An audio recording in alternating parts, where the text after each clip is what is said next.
Sell more real estate.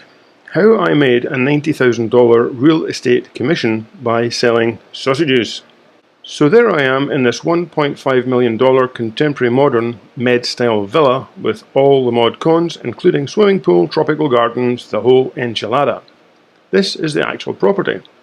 It was an exclusive listing, not an MLS, so I had 6% all to myself.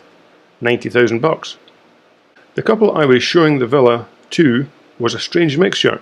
She was snooty, all Gucci, Chanel and hooker heels, while he was dead cool, all t-shirt, denim cutoffs and flip-flops. Imagine David and Victoria Beckham. It wasn't them, by the way, just saying.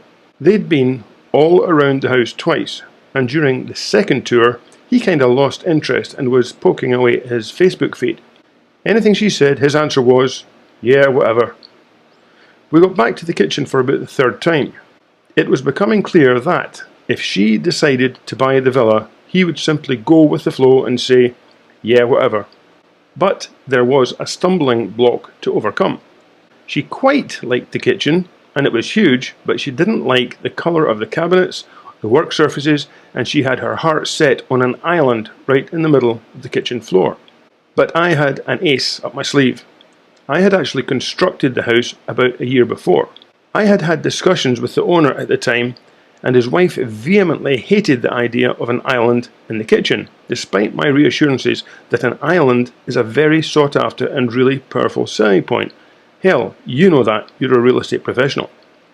However, the wife of the original owner wore the trousers in that relationship, so that island was trashed. Unknown to the original client, I had gotten the builder to install electrical power, a gas line and drainage under the floor tiles in order to give a future buyer the possibility of installing an island post-purchase. Back to Mrs. Gucci and Mr. Cool. By now, Daddy Cool was totally disinterested in any further discussion about the villa and was chatting with, I later learned, his mistress in London. Mrs. Gucci was indeed enamoured with the house, the only negative being the undesirable kitchen. I've always maintained that in real estate sales, the most important part of the salesperson's body is his or her ears. My ears were telling me that if I could create the kitchen of her dreams, Daddy Cool would approve the purchase of this luxury $1.5 million second home with a, yeah, whatever. So I said, Mrs. XXX, tell me exactly how you would design this kitchen, I asked. I opened my agenda, found a blank page and listened as she began to redesign the entire workspace. Not understanding construction and kitchen fitting as I did, it rapidly became clear that all we needed to do was to change the kitchen cupboard doors, fit marble worktops, construct the island where she wanted it, which was directly on top of the already installed power and drainage. I made a rapid calculation in my head that all the work could not possibly exceed 6,000 bucks. And with 90 grand to play with, I'd be quite happy to spend it out of my own pocket. Mrs. So-and-so, I actually built this property and I can tell you now what you want is 100% doable. Show me where you want the island. She started looking more closely. I knew I had the deal done and dusted when she started saying, I want. Ka-ching! Can you give me 2 days to get the plans drawn up and to get a full 3D virtual tour of your new kitchen? She was thrilled. Really? Darling, this is it. This is the one. 1.5 million with my kitchen installed.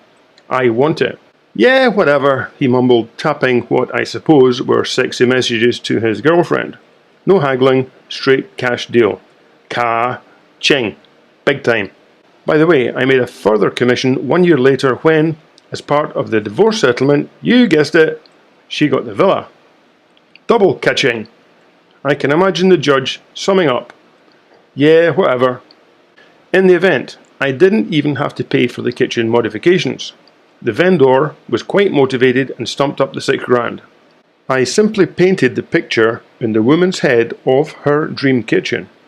In other words, to use an old marketing analogy, I sold the sizzle, but not the sausage.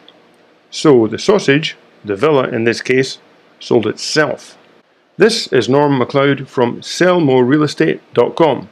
Thanks for watching. See you in the next video. Remember, sell the sizzle, not the sausages. Ka-ching!